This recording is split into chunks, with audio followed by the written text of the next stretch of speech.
kung kasama kita. Pakiramdam ko'y kaya kong magsimulang muli. Isang babaeng sundalo mula sa Special Forces na sanay sa hindi mabilang na misyon sa gitna ng digmaan ang napaluha sa Pilipinas. Bakit? Siya na nagmula sa Delta Force ng U.S. Army ay binansagang Iron Lady, mas matatag kaysa kanino man, mas kalmado sa anumang sitwasyon.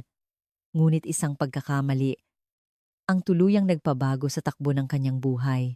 Ang lugar na kanyang narating habang daladala ang isang sugatang puso ay ang Pilipinas. At doon, isang lalaking Pilipino ang kanyang nakilala. Isang lalaking unti-unting tumunaw sa nagyayelo niyang damdamin. Halina't sabay-sabay nating tunghayan ang kanilang kuwento. Ang pangalan ko ay Emily Martinez. 28 taong gulang, isang miyembro ng Special Forces na kabilang sa Delta Force ng U.S. Army. O mas tamang sabihin, dating miyembro dahil ngayon, namumuhay na ako ng isang ordinaryong buhay dito sa Pilipinas. Hayaan ninyong ikuwento ko kung paano ako napunta sa sitwasyong ito mula sa pinakasimula. Isinilang at lumaki ako sa San Diego, California, sa isang tahimik na residential area na 15 minuto lang ang layo mula sa West Coast headquarters ng Pentagon. Ang aming bahay ay isang 2-story house na puti ang pader, na may malawak na hardin kung saan ang damo ay perpektong inaalagaan mismo ng aking ama. Sa loob ng bahay, nakasabit sa lahat ng dako ang mga medalya at litrato ni Papa na naka-unipormeng militar. Si Papa, si General Richard Martinez, ay isang mataas na opisyal ng militar na namamahala sa strategic planning sa Pentagon. May taas siyang 6'1", matipuno ang pangangatawan, at palaging tuwid ang tindig. Kahit sa bahay, bihirang-bihira niyang hubarin ang kanyang uniforme. Si Mama naman, si Patricia, ay isang tipikal na asawa ng sundalo na inilaan ng buhay sa pagsuporta kay Papa. Sa paningin ng iba, kami ay isang perpektong pamilyang militar. Ngunit ang mga alaala ko ng pagkabata ay hindi gaanong masaya sa aking ika-5 kaarawan. Habang ang ibang bata ay tumatanggap ng mga manika at laruan, isang maliit na military bag ang ibinigay sa akin. Mula ngayon, ito ang gagamitin mo sa training, sabi ni Papa na may ngiti sa labi. Isang imaheng malinaw pa rin sa isip ko hanggang ngayon. Mula sa araw na iyon, kailangan kong gumising tuwing 6:00 ng umaga para mag-jogging kasama siya. Sa edad na 7, dinala niya ako sa isang shooting range sa unang pagkakataon. Naaalala ko pa ang pag-iyak ko dahil sa takot sa putok ng baril, ngunit tinapik lang ni Papa ang likod ko at sinabing, ang isang tagapagmana ng pamilya Martinez ay hindi dapat matakot sa ganitong ingay. Yun na yata ang nag-iisang pagkakataong nagpakita siya ng lambing sa akin. Pag-uwi galing eskwela, physical training ang naghihintay sa akin bago pa man ang homework. Push-ups at sit-ups ay naging pang-araw-araw na gawain. Kapag may mga kaibigang nagyayayang maglaro, kailangan ko silang tanggihan dahil oras na ng training. Sa edad na 12, mag-isa akong sumali sa isang survival camp. Isang linggong training para mabuhay mag-isa sa gubat. Nakakatakot, pero hindi ako maaaring umiyak. Sabi ni Papa, kapag umiyak ako, talo na ako. Dahil sa ganitong pagpapalaki, naging napakatatag ko. Sa high school, ako ang kapitan ng track and field team at palaging kampiyon sa mga shooting competition. Nang makuha ko ang pinakamataas na score sa entrance exam ng West Point Military Academy, noon lang sinabi ni Papa na, I'm proud of you. Ngayon ko lang naiintindihan kung gaano kalaking kaligayahan ang idinulot sa akin ng mga salitang iyon. Ang 4 na taon ko sa akademya ay perpekto rin. Palagi akong nangunguna sa academics at physical tests. Pagkatapos ng graduation, natural lang na nag-apply ako sa Special Forces. Ang selection process para sa Delta Force ay tunay na parang impyerno. Sa daan-daang aplikante, wala pang 10 ang nakapasa. At ako ang nag-iisang babaeng nakapasa. Noong una, pinagdududahan ako ng mga kasamahan ko. Ang mga tingin nila'y nagsasabing, anong kayang gawin ng isang babae dito? Ngunit matapos nilang masaksihan ang aking kakayahan sa unang practical training, tuluyan nang nagbago ang kanilang pakikitungo. Lalo na sa close quarters combat at sniping, napilitan silang kilalanin ang aking galing. At doon ko nakuha ang palayaw na Iron Lady. Sa loob ng 6 na taon, mahigit 12 combat missions ang matagumpay kong naisagawa. Afghanistan, Iraq, Syria, nagsagawa kami ng mga operasyon sa pinakamapanganib na lugar sa mundo. Mula sa hostage rescue operations, counter-terrorism, hanggang sa VIP protection. Ang aking team ay laging perpekto at para sa akin, iyon ang normal. Ngunit sa lahat ng ito, ang pinaka-naaalala ko ay ang aking mga tauhan. Isang 23 anyos na private first class, si Ryan Parker, ay talagang espesyal. Isang masayahing binata mula sa Texas na laging nakangiti. Kahit bago ang isang mapanganib na misyon, nagagawa pa niyang magbiro. Sergeant, pag nakabalik tayo ng ligtas, manonood ako ng mga Pinoy movies. Si Ryan ay lubos na nahuhumaling sa kulturang Pilipino. Tuwing may bakasyon, nakikinig siya ng OPM at nanonood ng mga pelikulang Pilipino. Naaalala ko pa ang ningning sa kanyang mga mata nang sabihin niyang, Sergeant, mukhang napakapayapa sa Pilipinas. No? Walang giyera? At sabi nila, ang babait daw ng mga tao, kapag nakaretire na ako, siguradong pupunta ako doon. Noong mga panahong iyon, inisip ko lang na isa itong simpleng pangarap ng isang batang sundalo. Ngunit ang lahat ng iyon ay gumuho sa isang iglap. Noong nakaraang taglagas, mayroon kaming huling misyon sa Afghanistan. Ang paghuli sa isang mataas na opisyal ng Taliban. Ayon sa intelligence, isa itong medyo madaling misyon. Ang gusaling pinagtataguan ng target ay nasa isang residential area ng mga sibilyan at tila hindi gaanong binabantayan. 2:00 ng hapon, nagsimula ang operasyon. Bilang team leader, ako ang namuno. Sa kabuuan, matapos ang reconnaissance sa paligid ng gusali, wala kaming nakitang anumang panganib. Kinumpirma namin ito gamit ang infrared scanner at sinuri gamit ang explosives detector. Lahat ay mukhang ligtas. Nang ibigay ko ang utos na pumasok, si Ryan ang unang kumilos. Gaya ng dati, matapang siyang sumusugod sa laban. Sa sandaling iyon, habang pinagmamasdan ko ang likod ni Ryan, nakaramdam ako ng paghanga. Tunay na isang maaasahang tauhan, naisip ko, pero mayroon akong hindi napansin. Isang pressure-activated IED na nakatago sa pasukan ng gusali. Masyado itong mahusay na ikinubli, kaya't hindi ito natukoy ng aming mga kagamitan. Nang matapakan ni Ryan ang aparato, sumabog ito. Naaalala ko ang sandaling iyon na parang naka-slow motion. Isang nakakabinging pagsabog, isang liwanag na nakakasilaw, at ang katawan ni Ryan na tumilapon. Ang tanawing bumungad sa akin nang mawala ang usok ang pinakanakakatakot na sandali sa buong buhay ko. May malay pa si Ryan, ngunit wasak na wasak ang kanyang ibabang bahagi ng katawan. Duguan. Tumingin siya sa akin at bumulong. Sergeant, masakit. Nanginginig ako habang dali-daling tumawag ng medic. Ngunit huli na ang lahat. Ang diagnosis ng doktor ay parang isang hatol. Complete lower body paralysis. Hindi na siya makakalakad pang muli. Nang marinig ko iyon, nanghina ang aking mga tuhod at halos mapaluhod ako. Noong huling araw na nakita ko si Ryan, kahit nakaupo sa wheelchair, sinubukan pa rin niya akong pagaanin ng loob. Okay lang po, Sergeant. Nangyayari po talaga ang mga ganito. Hindi niyo po kasalanan. Pupunta po ako sa Pilipinas at magsisimula ng bagong buhay. Doon, gusto kong mamuhay ng mapayapa. Kakain ako ng lechon tulad ng nakikita ko sa mga travel show, pupunta sa Palawan.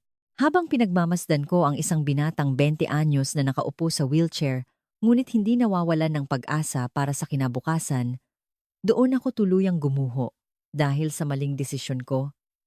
Isang pangarap ang nadurog. Mula noon, tuluyan nang nagbago ang aking buhay. Gabi-gabi, naririnig ko ang pagsabog. Umaalingaw-ngaw sa aking tainga ang mga daing ni Ryan. Sa tuwing makakarinig ako ng putok ng baril, nanginginig ang buong katawan ko at inaatake ako ng panic attack na halos hindi ako makahinga. Sa unang buwan, hindi ako lumabas ng aking kwarto. Tila ikinahiya ako ni Papa dahil dito. Isang araw, pabalang niyang binuksan ang pinto ng aking kwarto at sinabing, "Emily, paanong ang isang sundalo ay manghihina ng ganito? Lahat ay nagkakamali.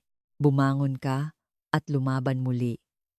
Isipin mo ang karangalan ng pamilya Martinez. Sa sandaling iyon, sumabog ang lahat ng emosyong kinimkim ko sa loob ng 28 taon. Kailanman ay hindi ka naman nagkaroon ng anak, di ba? Isang future soldier lang ang meron ka. Kahit kailan, hindi mo ako minahal. Nakakahiya ba na nasasaktan ako ngayon? Dahil nasaktan ang tauhan ko? Dahil nagdurusa ako para sa buhay ng isang binatang sinira ko? Mahina na ba ako dahil doon? Nakita kong natigilan si Papa. Iyon ang unang beses na sinigawan ko siya. Kinagabihan, umalis ako ng bahay. Hindi ko na kayang manatili pa roon. Habang ilang araw na nanunuluyan sa isang hotel, palaging bumabalik sa isip ko ang mga sinabi ni Ryan. Ang kanyang mga mata, puno ng pag-asa, nang sabihin niyang, "Gusto kong pumunta sa Pilipinas at mamuhay ng payapa." Isang araw, isang video sa YouTube ang nagpabago sa aking buhay. Tungkol ito sa pamumuhay sa Pilipinas. Mga lugar kung saan ligtas maglakad kahit sa gabi. Mga taong nagsasauli ng wallet na nawawala. Isang bansang may masayang komunidad at palakaibigang mga tao. Ang lahat ng iyon ay parang isang panaginip para sa akin. Noon ko napagtanto ang lugar na pinapangarap ni Ryan.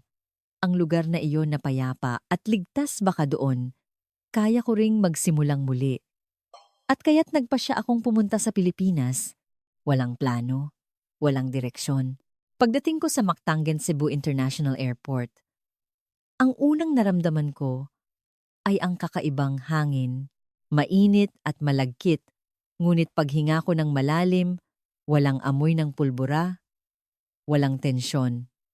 Nakita ko ang mga staff ng airport na nakangiting gumagabay sa mga pasahero at namangha ako. Sanay akong laging alerto at handa sa anumang panganib sa mga nakaraang taon. Ngunit dito, kusa na lang nawala ang bigat sa aking mga balikat. Habang nakapila sa immigration, naririnig ko ang mga anunsyo sa pinaghalong Ingles at Bisaya. Ah! Nasa Pilipinas na nga talaga ako. Naisip ko, nasa mismong bansa ako na pinapangarap ni Ryan. Kumirot ang isang bahagi ng puso ko, ngunit kasabay nito, may sumibol na pag-asa para sa isang bagong simula. Paglabas ko ng airport, sumakay ako ng taxi. Tinanong ako ng driver sa Ingles, "Where to, ma'am?" Ipinakita ko ang address ng isang guest house sa Cebu City na in advance kong isinulat. "Ah, Cebu City! Maraming dayuhan doon. Magandang lugar yan," sabi niya, sabay taas ng hinlalaki. Ang tanawin ng Cebu mula sa bintana ng taxi ay ibang-iba sa aking inaasahan. Isang masiglang syudad na may halong moderno at tradisyonal, mga jeepney na makukulay, at higit sa lahat, isang pakiramdam ng kapayapaan sa gitna ng kaabalahan.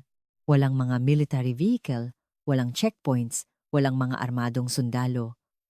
Ang ganitong ordinaryong tanawin ay bago para sa akin. Pagdating sa Cebu City, ang paghahanap sa guest house ay isang adventure na. Sinundan ko ang mga English sign at napakaraming kabataan sa paligid.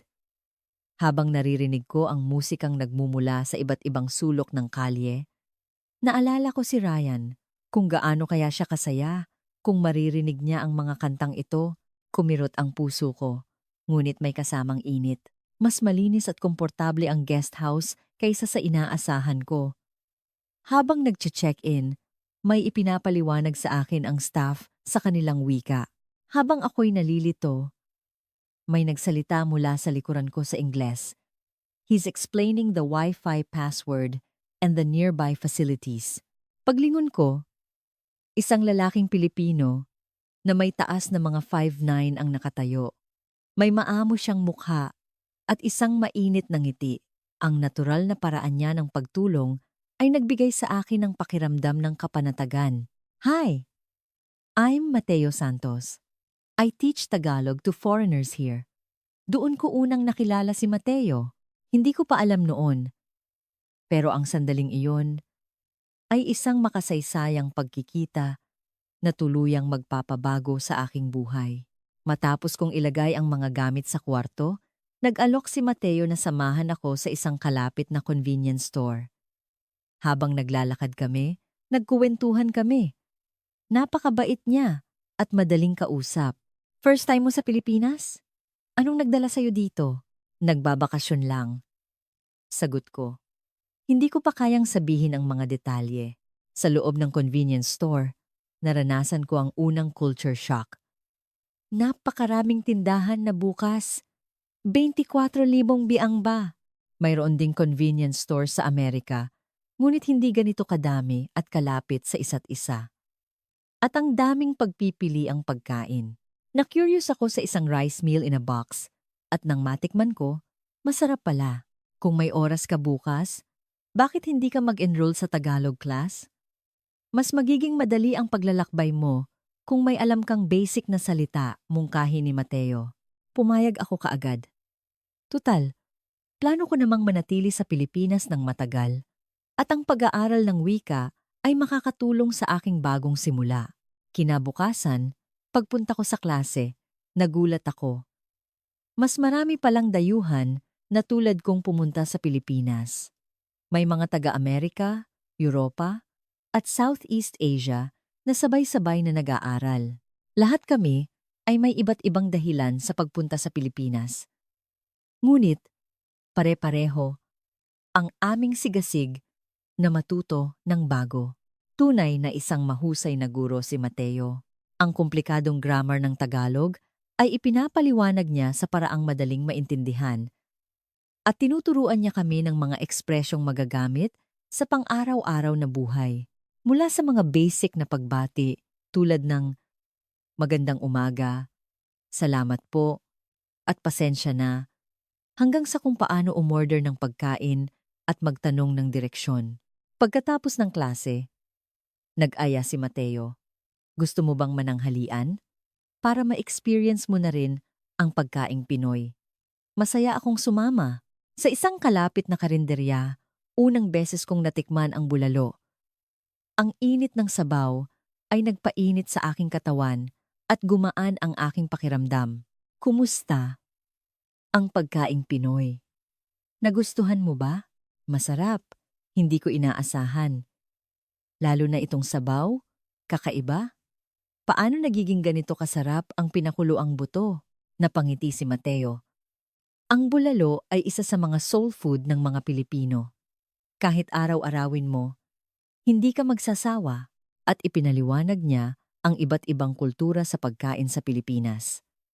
Kung bakit maraming putahe ang inihahain, ang sabay na pagkain ng kanin at ulam, at ang kultura ng pagbabahagi ng pagkain. Pagkatapos kumain, tinulungan niya akong maghanap ng apartment. Maayos naman sa guest house, ngunit gusto ko ng isang mas permanenteng lugar. Sinamahan ako ni Mateo sa isang real estate agent at tumulong sa pagsasalin. Nakakuha ako ng isang maliit na studio apartment malapit sa Cebu IT Park. Malinis ito at kumpleto na sa mga pangunahing kailangan. Kailangan mo ring kumuha ng Alien Certificate of Registration. Kakailanganin mo yan sa pag-open ng bank account at pagkuha ng SIM card, sabi niya. Sa tulong ni Mateo, pumunta kami sa Bureau of Immigration at nag-apply.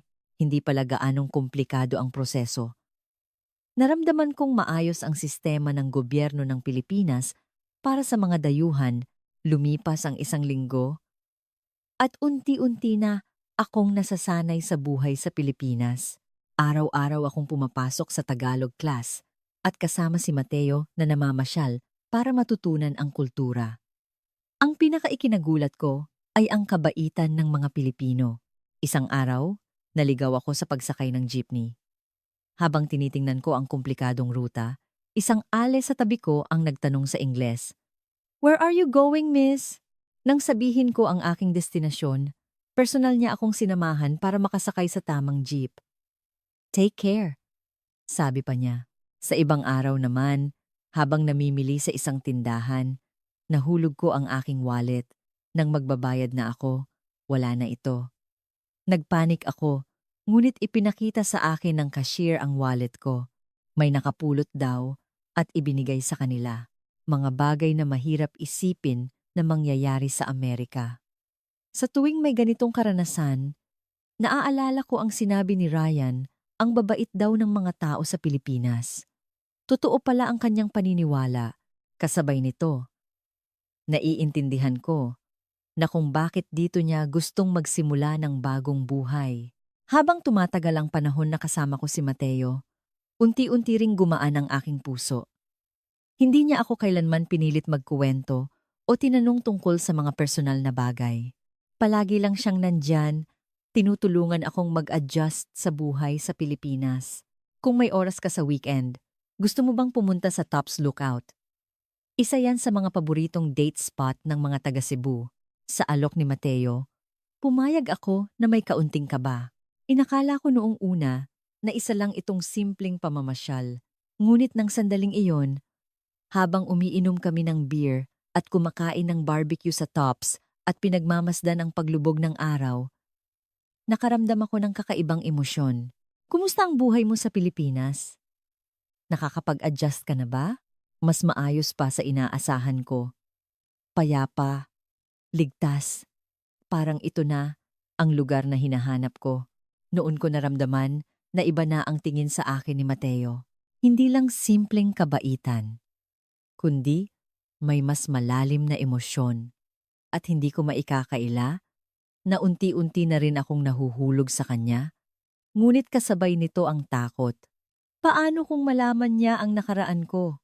Ang tunay kong pagkatao? Anong iisipin niya? Paano kung malaman niyang ang babaeng inaakala niyang ordinaryong turista ay isang sundalo ng Special Forces na nakipaglaban sa mga kaaway? Dala-dala ang magkahalong damdamin, ipinagpatuloy ko ang aking bagong buhay sa Pilipinas. Bawat araw ay bago at unti-unti, pakiramdam ko'y naghihilom ang mga sugat sa aking puso. Ngunit alam kong darating ang araw na mabubunyag ang nakaraang hindi ko kayang itago magpakailanman. Lumipas ang unang buwan ko sa Pilipinas at napakaraming pagbabago ang aking naranasan. Higit sa lahat, naging payapa ang aking isip.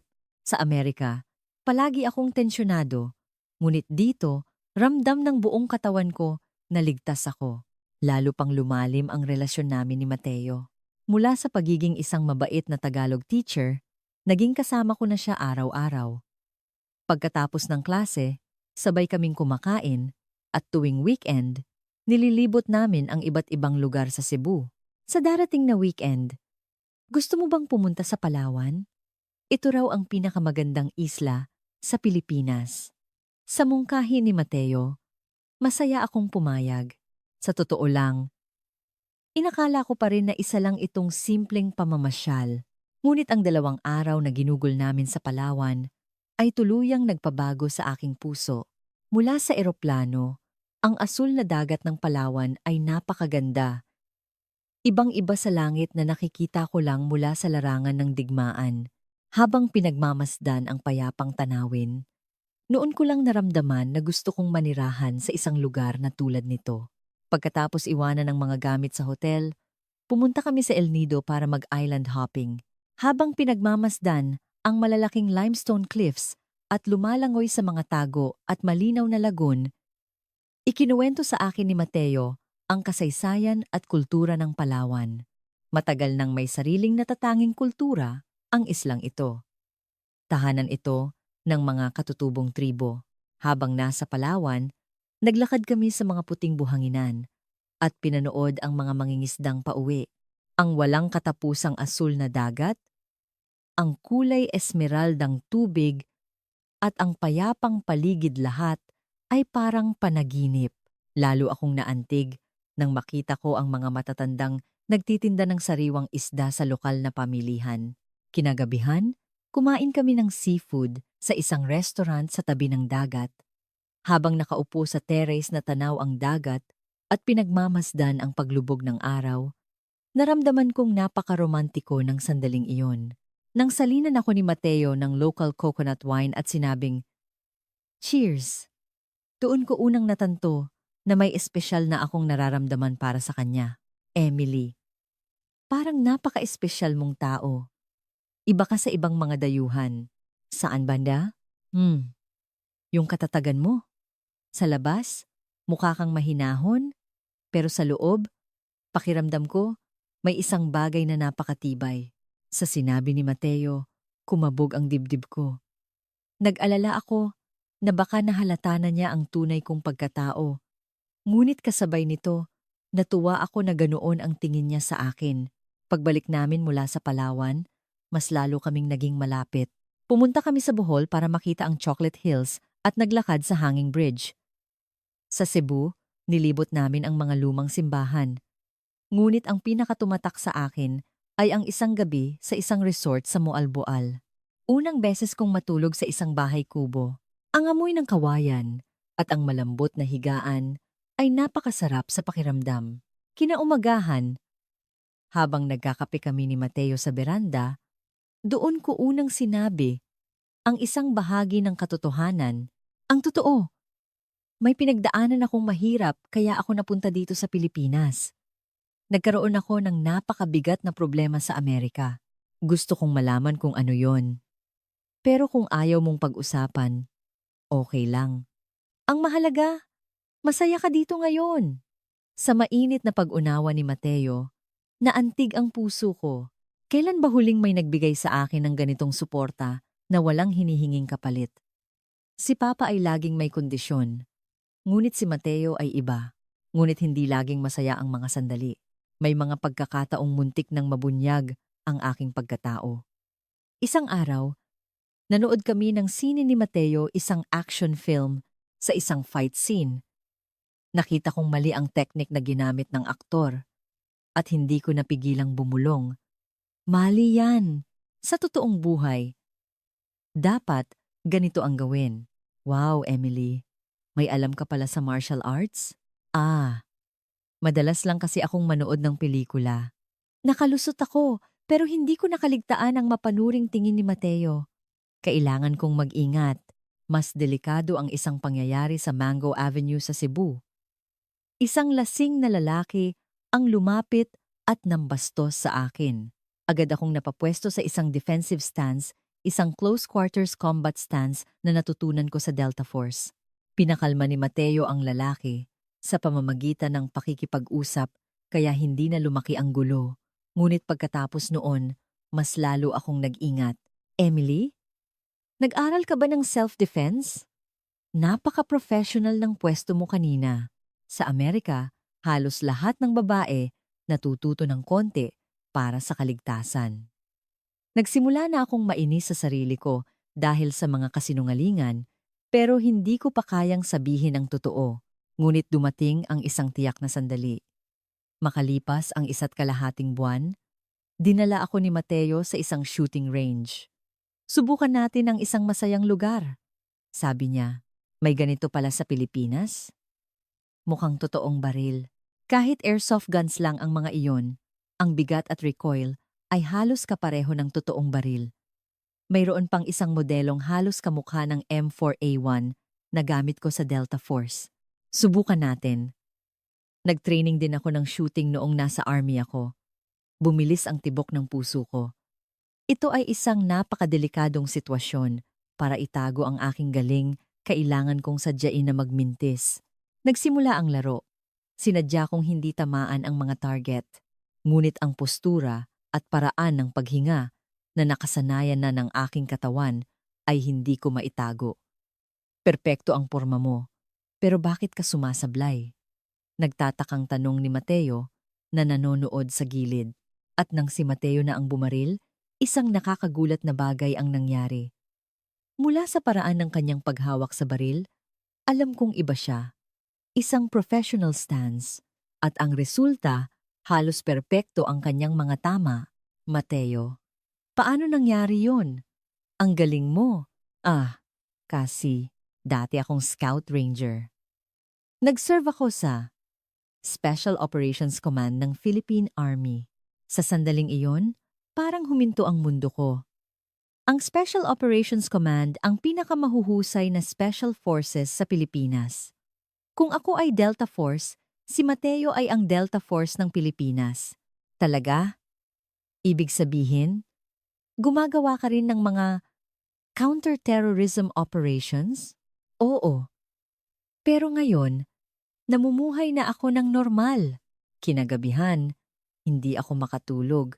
Nabigla ako sa katotohanang pareho kami ng pinagdaanan ni Mateo.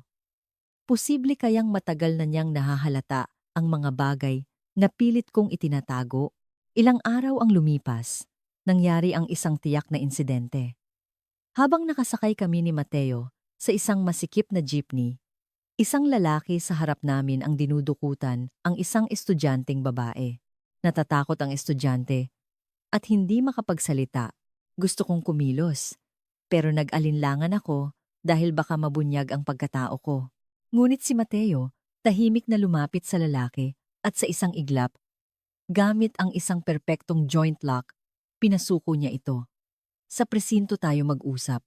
Ang boses ni Mateo ay ibang-iba sa dati. Malamig at mapagpasya. Hindi na nakapalag ang lalaki habang dinadala siya papalayo. Pagkatapos sa istasyon ng pulis, matagal kaming naglakad ng tahimik at si Mateo ang unang nagsalita. Emily, oras na para maging tapat tayo. Pareho tayong may itinatago, hindi ba? Umupo kami sa isang bench sa may Fuente Osmeña Circle. Doon, sa wakas, sinimulan naming sabihin ang katotohanan sa isa't isa. Si Mateo ang nauna. Naglingkod ako sa Special Operations Command sa loob ng 8 taon. Na-deploy ako sa Mindanao at nagsagawa ng mga counter-terrorism operations. Nang makaalis ako, gusto ko nang mamuhay ng normal, kaya ako naging Tagalog teacher. Ako na ang sumunod. Hindi na ako makakatakas. Galing ako sa U.S. Army Delta Force. Sa loob ng 6 na taon, mahigit 12 combat missions ang naisagawa ko. Pero noong nakaraang taon, dahil sa pagkakamali ko, malubhang nasugatan ang tauhan ko. Para makatakas sa trauma na iyon, pumunta ako dito sa Pilipinas. Nanlaki ang mga mata ni Mateo. Ngunit higit sa gulat, nakita ko ang pag-unawa sa kanyang mukha. Kaya pala, ramdam ko ang katatagan mo. At ang mga kilos mo minsan, parang sundalo. Matagal mo nang napapansin? Medyo. Mula sa paraan mo ng paglakad. At ang reaksyon mo sa mga delikadong sitwasyon, hindi pangkaraniwang tao. Nang gabing iyon, nag-usap kami hanggang madaling araw. Ang mga karanasan namin, ang mga hirap bilang sundalo, at ang aming pagnanais para sa isang mapayapang buhay. Lahat ay ibinuhos namin. Hindi ka nag-iisa. Nandito ako. Sa mga salitang iyon ni Mateo, halos maiyak ako. Sa buong buhay ko na kailangang maging matatag, ngayon lang may nagsabi sa akin ito. Ako rin, kung kasama kita. Pakiramdam ko'y kaya kong magsimulang muli. At doon, nagsimula ang isang bagong yugto sa aming relasyon. Naging tunay kaming magkatuwang na nauunawaan at naghihilom sa mga sugat ng isa't isa. Habang lumilipas ang 3 buwan ko sa Pilipinas, napakarami kong pinagbago. Nabawasan ang mga bangungot ko sa gabi at unti-unting nawawala ang takot ko sa putok ng baril. Higit sa lahat, masaya ako sa bawat araw na kasama ko si Mateo. Ngunit magtatagal kaya ang kaligayahang ito? Hindi ba't kailangan ko ring bumalik sa Amerika balang araw? At kung sasabihin ko ang lahat ng ito sa aking mga magulang, ano kaya ang magiging reaksyon nila? May mga alalahanin sa isang sulok ng aking puso, ngunit sa ngayon, tunay akong masaya. Ang kapayapaan at pag-ibig na natagpuan ko sa Pilipinas ay unti-unting naghihilom sa aking sugatang puso. Matapos naming aminin ang katotohanan, mas lalo pang lumalim ang aming relasyon dahil sa pag-unawa sa masakit na nakaraan ng isa't isa, naging tunay kaming magkatuwang. Habang papalapit ang ika-4 na buwan ko sa Pilipinas, kinailangan kong gumawa ng isang mahalagang desisyon dahil ang relasyon namin ni Mateo ay nagiging mas seryoso. Isang araw, habang naglalakad kami sa isang parke sa tabi ng dagat, nag-propose si Mateo sa akin. Emily, gusto kitang makasama habang buhay. Pakasalan mo ako. Sa sandaling iyon, naghalo ang saya at takot sa aking puso. Paano ko ito sasabihin sa aking mga magulang? Lalo na si Papa. Ano kaya ang magiging reaksyon niya?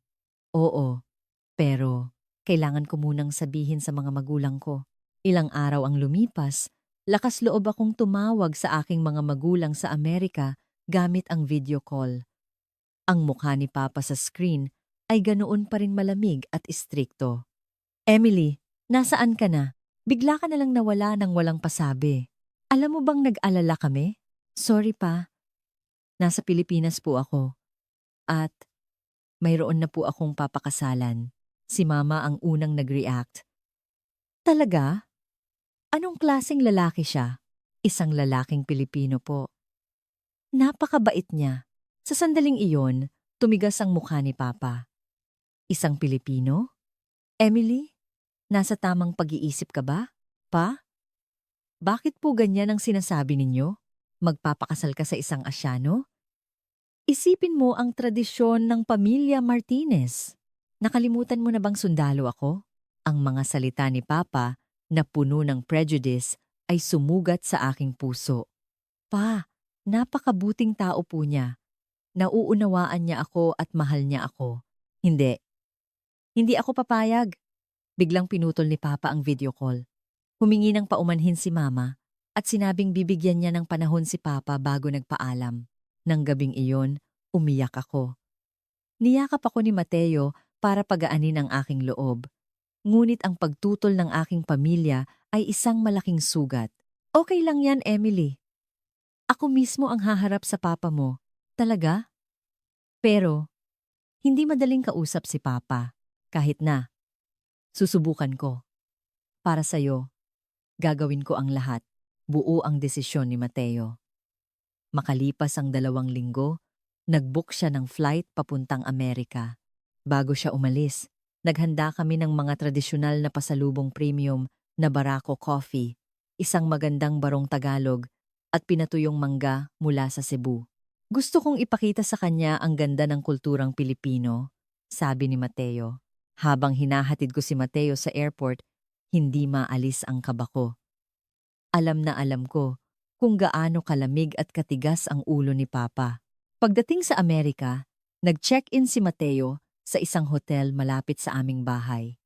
Kinabukasan, sa wakas ay natuloy ang pagkikita nila ni Papa dahil na rin sa pamimilit ni Mama. Nakapormal na suit si Mateo at dala-dala ang mga regalo nang dumating sa aming bahay. Malamig ang naging pagtanggap ni Papa. Tuloy ka. Umupo sila sa sala at dumaan ang ilang sandali ng nakakabinging katahimikan. Si Mateo ang unang nagsalita. Magandang araw po, General Martinez. Ako po si Mateo Santos. Nandito po ako para hingin ang kamay ni Emily. Kasal? Malamig pa ring tugon ni Papa. Maingat na inabot ni Mateo ang mga regalo. Maliit na alaala lang po mula sa Pilipinas. Tinanggap ito ni Papa at tila bahagyang nagulat. Binasa niya ang description sa pakete ng kape. Mukhang dekalidad itong kape. Opo, isa po yan sa pinakamagagaling na klase ng kape sa Pilipinas. Noon, sinabi ni Mateo ang kanyang pagkatao. Naglingkod po ako bilang Scout Ranger sa Philippine Army sa loob ng 8 taon. Kitang-kita ang pagbabago sa mukha ni Papa. Scout Ranger? Ibig sabihin, nagsagawa po ako ng mga counter-terrorism at overseas deployment missions. Nakarating na rin po ako sa Afghanistan. Biglang umayos ng upo si Papa. Totoo? Ang pagkakaalam ko, ang Scout Rangers ay isa sa mga world-class special forces. Salamat po. Ang aming unit ay madalas na may joint operations kasama ang US Forces. Ilang beses na rin po kaming nagsanay kasama ang Delta Force. Mula sa sandaling iyon, tuluyang nagbago ang ihip ng hangin. Si Papa at si Mateo ay nagsimulang mag-usap sa wikang tanging mga sundalo lang ang nakakaintindi. Alam mo ba kung sa anong sitwasyon napunta si Emily sa Pilipinas? Opo. Naikwento na po niya. Napakabigat po ng kanyang pinagdaanan. Pero ngayon, malaki na po ang kanyang ipinagbago. Nakita kong namasa ang mga mata ni Papa. Masyado. Masyado yata akong naging mahigpit sa anak ko. Hindi po. Labis po kayong iginagalang at mahal ni Emily. Masyado lang po siyang nasaktan noon. Mahinahong ipinaliwanag ni Mateo kung paano ako unti-unting gumaling sa Pilipinas, kung gaano ako kasaya ngayon, at kung paano nila aalagaan ang isa't isa. At pangako ko po, poprotektahan ko si Emily habang buhay. Gagawin ko siyang masaya sa Pilipinas. At noon, isang nakakagulat na bagay ang nangyari. Biglang nabanggit ni Papa ang kanyang lolo. Ang lolo ko, bago siya mamatay, palagi niyang sinasabi na ang mga Pilipino ay napakatapang at may isang salita, lalo na ang katapangan ng mga sundalong Pilipino, labis niyang hinahangaan. Tumayo si Papa, pumunta sa kanyang study at kumuha ng isang lumang album. May litrato doon ng kanyang ama nakuha sa Pilipinas noong ikalawang digmaang pandaigdig. Kung makikita mo ang litratong ito, malalaman mo kung gaano kamahal ng lolo ko ang Pilipinas. Maingat na tiningnan ni Mateo ang mga litrato at sinabing, dahil po sa sakripisyo ng lolo ninyo para sa aming bansa, mayroong kaming Pilipinas ngayon. Sa mga salitang iyon, tila tuluyan nang natunaw ang puso ni Papa. Binata, mukhang nagkamali ako ng pag-iisip. Mayroon akong prejudice laban sa Pilipinas. Hindi po. Bilang ama ni Emily, natural lang po na mag-alala kayo. Habang sabay-sabay silang naghahapunan, napakaraming napag-usapan ni Papa at Mateo mula sa mga karanasan sa militar hanggang sa pilosopiya sa buhay para silang matagal nang magkakilala. Nakikita kong mahal na mahal mo si Emily at alam kong mapagkakatiwalaan kang tao. Salamat po. Si Emily po ang buhay ko. Nang gabing iyon, si Papa mismo ang tumawag sa akin sa Pilipinas.